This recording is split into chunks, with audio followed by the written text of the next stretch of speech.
தமிழகத்தில் தேர்தல் பணிகள் தொடங்கியது முதல் வாக்கு எண்ணிக்கை நடைபெற்றது வரை தேர்தல் ஆணையத்தின் செயல்பாடுகள் அதிமுகவுக்கு ஆதரவாக இருந்ததாக திமுக குற்றம் சாட்டியுள்ளது. சென்னையில் நடைபெற்ற திமுக செயற்குழு கூட்டத்தில் 6 தீர்மானங்கள் நிறைவேற்றப்பட்டன.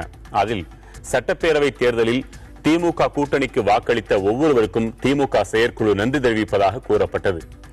1957ஆம் ஆண்டு முதல் போட்டியிட்ட தேர்தல்களில் வெற்றி பெற்ற கருணாநிதியை பாராட்டி தீர்மானம் நிறைவேற்றப்பட்டது. மருத்துவ பொது நுழைவுத் தேர்வு இனி இல்லை என்ற அறிவிப்பை மத்திய அரசு உடனடியாக வெளியிட வேண்டும் என்றும் திமுக செயற்குழு வலியுறுத்தியது. ஆந்திராவில் 20 தமிழர்கள் சுட்டுக் கொல்லப்பட்ட விவகாரத்தில் தமிழக அரசே நேரடியாக வழக்கு தொடுத்து நீதியை நிலைநாட்ட வேண்டும் என்று கேட்டுக் கொள்ளப்பட்டுள்ளது. சட்டப்பேரவை தேர்தலின் போது தேர்தல் ஆணையத்தின் ஜனநாயக நெறிமுறைகளுக்கு எதிரான செயல்பாடுகளை திமுக செயற்குழு கண்டிப்பதாகவும் தீர்மானம் நிறைவேற்றப்பட்டது.